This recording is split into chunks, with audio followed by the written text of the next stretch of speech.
Hi, this is Joyce Pellino Crane. I'm the news director at Westford Cat, and I am here today with Laura Dickey, who is the spokesman for the League of Women Voters, and Kaari Mai Tari, our town clerk. And I am so proud to say that this is their first visit to Westford Cat Studios, and I am so excited to have you both here today. Thank you. So welcome. Great to be here. So Laura, we're going to talk today about early voting so that Westford residents have an idea of what to expect if they decide to vote before the November 8th presidential election. Yes. So tell us a little bit about how this law came into effect, because it took me totally by surprise. I didn't know it was coming. It's actually been a long time in coming. It got passed in 2014 as the Election Modernization Act, but the actual details of it weren't actually worked out till the end of the summer. So we didn't know what to expect, what the requirements on the towns would be until just before we really needed to know in order to put it into place for the upcoming presidential election. And the law applies to just state elections, like the biennial state elections, so not primaries or local elections. So the league has been very excited to see this happen because they're big believers in increasing access to voting wherever possible. So we see this as a really positive step. That's great. So Kaari, tell us the nuts and bolts information that we need to know about early voting. When does it start? When does it end? And who's eligible? Sure. Early voting is easy to do. It's accessible to anyone who's a registered voter in Massachusetts, except that they can only vote early in their town or request an early voting ballot from their town. It begins October 24th at 8 a.m. and it goes through the normal business hours, 8 to 4, with some additional hours. And that information is posted on our website and will also be available at town meeting. And it will end at 4 p.m. on November 4th. So that's all very interesting. And before the camera started rolling, you were telling us a little bit about the logistics of getting set up. And we thought it was very interesting. So tell us a little bit about that. Sure. Well, it's an interesting challenge because we don't know how many people to expect. So to start, we're using the small conference room in Town Hall, which is when you go into the back of Town Hall. As you get to the top of the stairs, you'd go to the left. That's the first floor. Thank you. Yes, the first floor, where the town clerk's office is. So we have to remove all the furniture, of course, from there. And you said there's a big conference table in there There's right now. There's a big conference table and lots of chairs, so those all have to go out. And then we'll be putting voting booths in there, an ADA machine. And tell us what an ADA machine is. Yes, it's an AutoMark machine that essentially is a printer for people who have trouble reading a ballot. You can put the ballot into it and it will project it onto a screen so that you can zoom in or zoom out of it. It will also read the ballot to you. It also has a connection for a sip and puff device, and then it will print whatever you request it to mark for any office. And then you will get the printed out ballot that you can then feed through the machine, or for early voting you would put into an envelope before you put it into a ballot box. And you were saying that there are going to be about 8 voting booths in that room, because it's one booth for every 2,000 voters? That's right, and we've got a little over 16,000 voters. So we'll fit it in, and as long as we don't have 400 people showing up at 8 a.m. on October 24th, it will be manageable.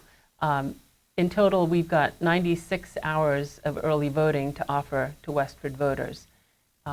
So hopefully voters can find times that don't actually result in having to wait in lines like you would on election morning. I know that I've heard from wardens and clerks at the polls that the lines can be very long before 7 a.m. when the polls open on November 8th. So this is a great opportunity to take advantage of early voting.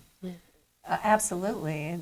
I was telling you off camera that my mom is quite elderly, living in another state, and this is a wonderful option for her. And all of her elderly friends who wouldn't really have the stamina to wait in line, or maybe not, maybe that day it rains, and on another day it'll be sunny and warm, and so it's a much more conducive day to go and place your ballot.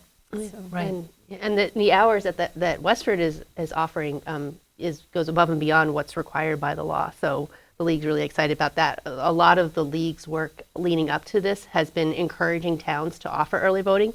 We didn't need to do much encouragement. Our town's really, really great about this, about making sure that there's more early morning hours and evening hours and weekend hours. So it really gives people lots of choices about when to go in and early vote. So it wasn't 94 hours, is that the number? 94 hours total. Was not required of the towns? No, they didn't. I think it was just, you had to, starts 11 days before the election. It sort of said you had to start offering it.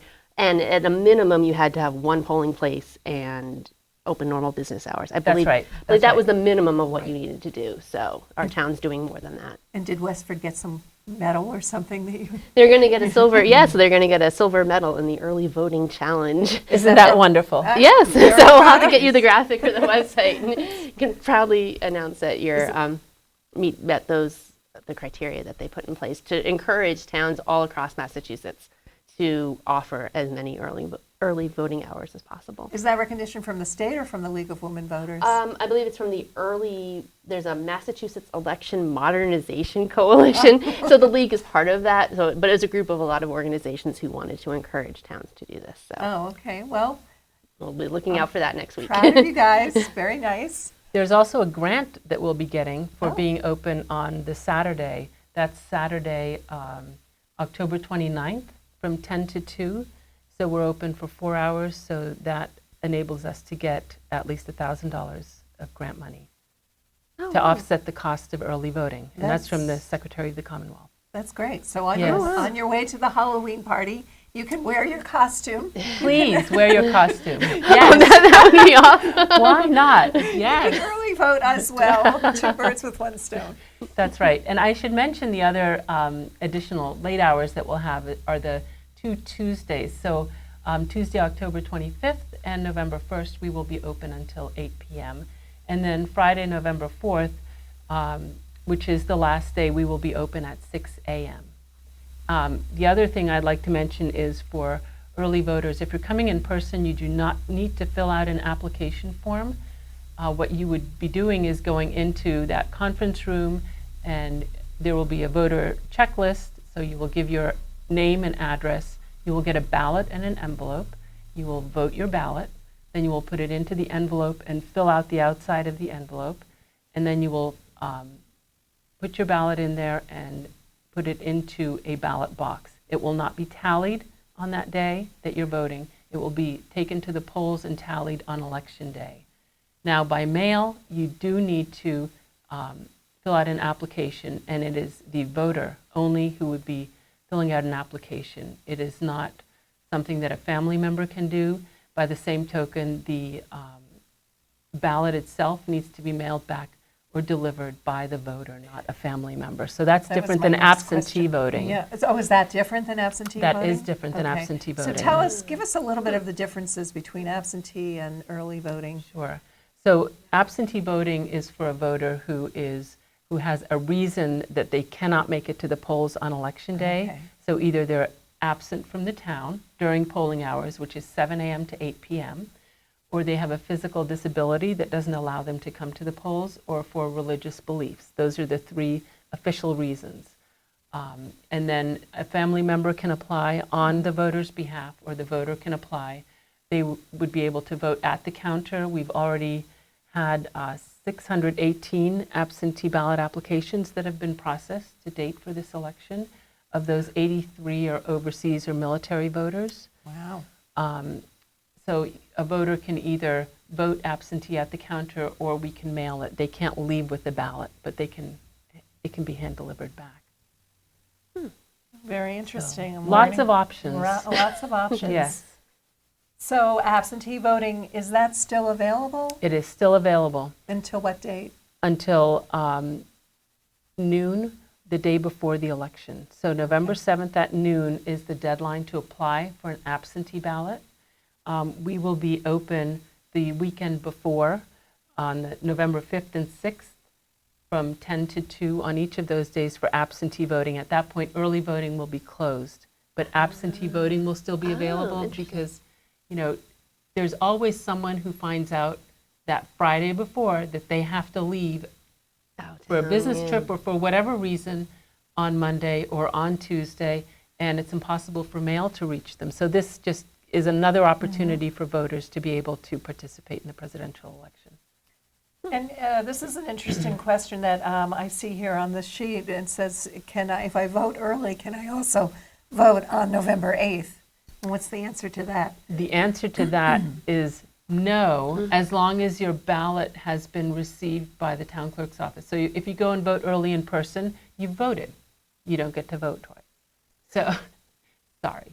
But if you applied for an early voting ballot by mail, just like when you apply for an absentee ballot by mail and you have not cast that ballot, that means you haven't returned that ballot and it has not been processed, then you can still go to the polls, because if you never got the ballot, you don't want to not have the opportunity to participate in the election. So Great. I don't expect too much of that to happen. So Laura, tell us a little bit about your the League's role in any election. You're always there. You've always been. Yeah, well, the League actually has we don't take positions on candidates. We're nonpartisan in that respect, but we are very involved in making sure people know about upcoming town events, things like elections, things like early voting. So we started working and reaching out to the town clerk's office back in March, I think, to start saying, what are you going to need? How can we help you make early voting work? What do you need in terms of publicity? And so we've publicized this. We're doing things like this. We've stood outside of the outside of town meeting, recruiting people to be poll workers, because we knew that this was going to be an historically large election. Yes. And they're going to need lots and lots of people to process ballots and work at the polls. So we've tried to do what we can there to let people know that poll workers are always needed. So we're just there as a sort of a resource and an extra way of publicizing things to make sure that people know what opportunities are available to them. So we're going to be wrapping up in a few minutes, but I just wanted to give you an opportunity, Kaari, to is there anything else that you want residents to know? Anything that we left unsaid? Well, the voter registration deadline is October 19th at 8 p.m. and the town clerk's office will be open until 8 p.m. that day. You can register to vote in any city or town in the Commonwealth, and they will deliver that voter registration to us. So if you are out of town all day and you realize you haven't registered to vote, you can also register to vote online, which is a wonderful opportunity. So it could not be easier. 17-year-olds, if you will be 18 on or before Election Day, that deadline applies to you, so you can still register to vote when you're 17. But just make sure that you do it in plenty of time, and time is running out for that.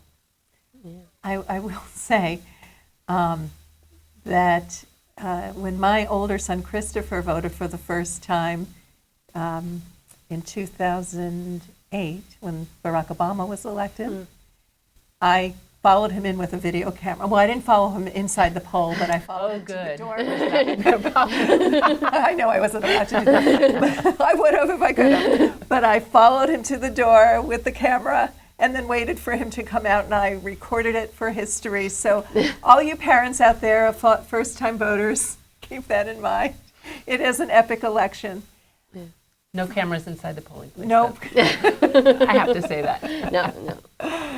So I just wanted to say to everyone out in Westford, please take your vote seriously and cast a ballot, speak up, be heard. And for Westford Cat, this is Joyce Pellino Crane saying thank you, Laura Dickey. You're welcome. Thank you, Kaari, for coming. Thank you. And we'll see you around town.